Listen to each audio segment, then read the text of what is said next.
Thank you, Mr. President. Mr. President, I'd like to start with a quote. A poor man begs outside the temple, whereas a rich man begs inside the temple.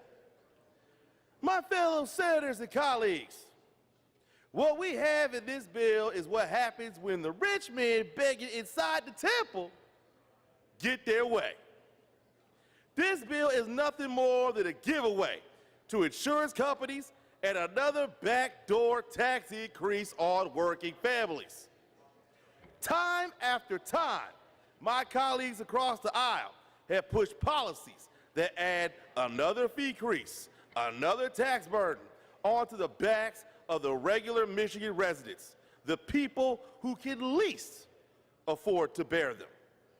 The pension tax essentially eliminated the EITC, the homestead property tax, cutting funding for education, so families have to pick up the slack, and on and on and on and on, so that countless working people are already being nickeled and dimed right out of the middle class. And after all that, now you bring us this bill. This bill, which you dropped into our laps during a hastily scheduled committee meeting. This bill, all 62 pages of it, which we could not read before voting on, but were asked to vote nonetheless. This bill, which allows insurance companies that are already swimming in profits to flood their pools at the expense of, yes, regular Michigan residents. Tell me, colleagues, what in this bill helps the Michigan auto insurance consumer? If you believe that this bill is going to help the consumers of Michigan, you might as well rename this bill a Spike Lee joint, because you've been bamboozled. Plain and simple.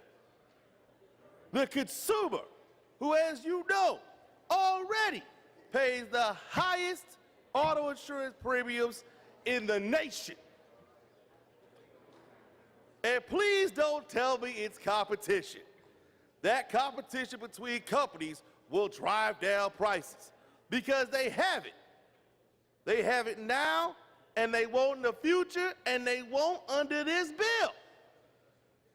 There are over 800 companies licensed to sell insurance products in Michigan. I don't know how much more competitive you can get than that. And yet more residents in Detroit don't drive because the cost of insuring a car is more than they can afford. I have people in my district, every time they get their auto insurance bill, they have to make the decision, am I going to pay for my prescription drugs? Am I going to keep my lights on? Am I going to keep my heat on? Am I going to keep my car? Am I going to pay my rent? Or am I going to pay my auto? No, am I going to keep my water on? Or am I going to pay my auto insurance bill? Mr. President, I got a simple rule.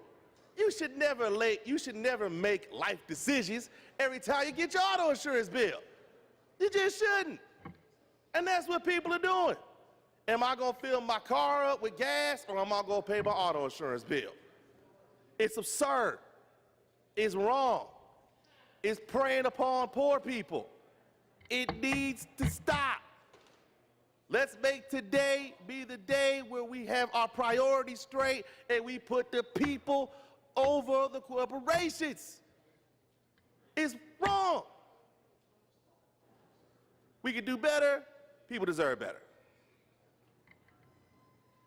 And if this bill was so full of good things for the hundreds of people we each represent, then why are we rushing it through? What's the hurry? Do the rich men in the temple need a quick vote before the people outside begging for relief, begging for bread, find out what's really happening? Given the past actions of my colleagues across the aisle, I would say that's more than likely. And given my love for the people of this state, and the people of the 1st District who elected me, Mr. President. It sickens me to the core.